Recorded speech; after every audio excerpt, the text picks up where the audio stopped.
Hey there, it's Kurama Fox here. And in this video, I wanted to go over this question that a lot of my followers on Instagram have been asking me quite repeatedly and almost every day. And it's actually a very good question because it's a question that I have yet to address till now.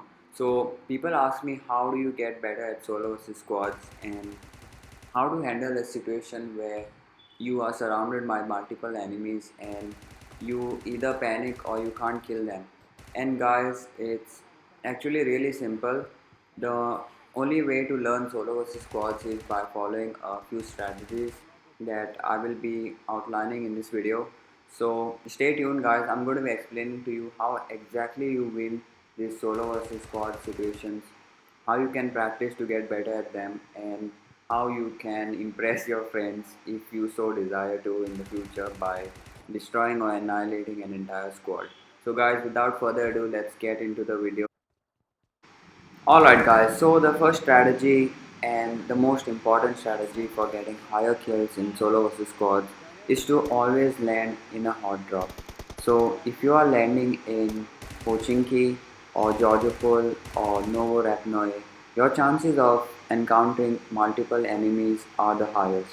And the best way to always get high kills and to always get used to solo versus squad situation is to land in hot drops repeatedly over and over again.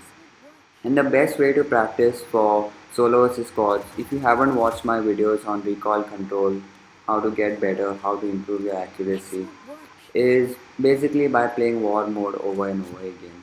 And you want to adjust your settings and your sensitivity and get acclimated towards fighting squads. So guys, if you haven't watched these videos in which I explain how to control your recoil and how to improve your accuracy, I highly recommend you do so, and I highly recommend you have perfect sensitivity and you have perfect recoil control. And playing war mode will definitely give you the ability to react to your opponents, and since your accuracy will be on point and your reaction time will be on point, you will be able to get kills easily in solo versus squads.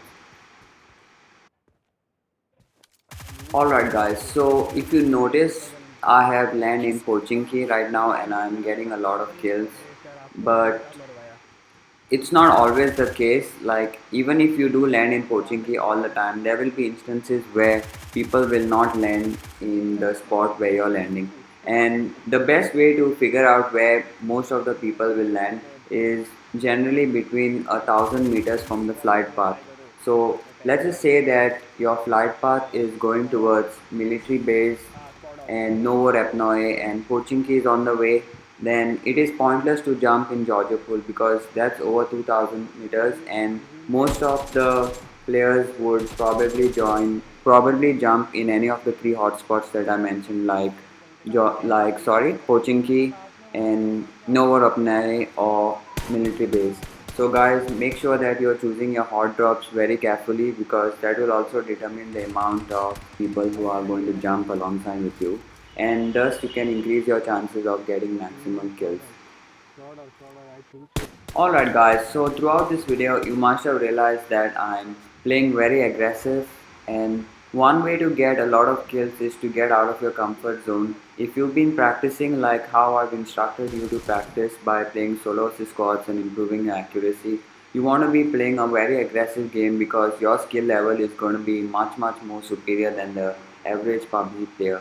So guys, always be aggressive. As you can see over here, I'm using a vehicle within Pochinki to go from house to house, and that's a very important aspect of solo versus squads. Using a vehicle to cover the distance between your enemies, always rushing on footsteps and always rushing on gunfire. So guys, as you can see here now, I've actually come into the city of Rozok, I believe, and what I'm doing here is, I don't know, is this Rozok? I'm sorry guys if I'm mistaken, but what I'm doing is that I'm instantly rushing on the enemies who are fighting against each other. If you notice at the clip here, I'm sometimes using smoke bombs to cover the distance, I'm using vehicles to cover the distance, I'm using grenades, and basically what I want to do is get as close as possible where my skill is the best, and I don't want to be at a situation where they can snipe at me or tap fire at me. So guys, always remember, use a vehicle and cover the distance. Always hunt for footsteps and gunshots, and please make sure that you're using TPP advantage, guys. One important aspect of winning gunfights in solo versus squads is to use the TPP. I don't like to rush blind. I always use sound and TPP to kind of figure out where my enemies are and try to get the best on them, because I would say in PUBG Mobile, a lot of people they camp. I mean, this is the general mentality of the average PUBG player.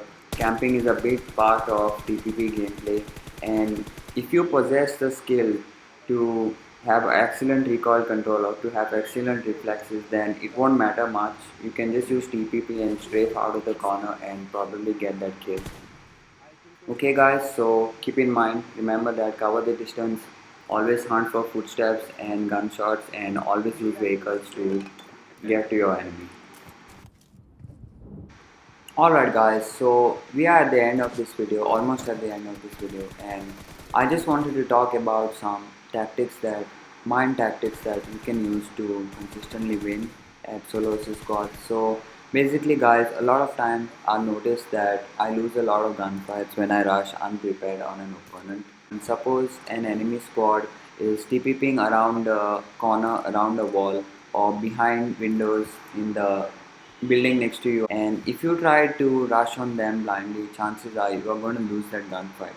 So guys, always use grenades or smoke bombs to cover the distance.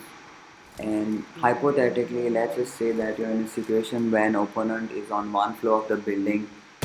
It would be really unwise to rush in that building and try to kill them all.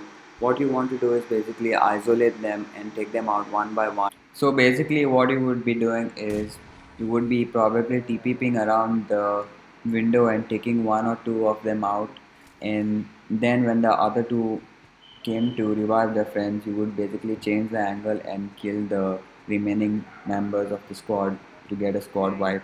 Anyways guys, these are the tactics that I have in mind for you to improve at solo versus squads. I really hope that you enjoyed this video and learned something, and stay tuned for the next video guys. Have a good day ahead. Camper, bro. Okay.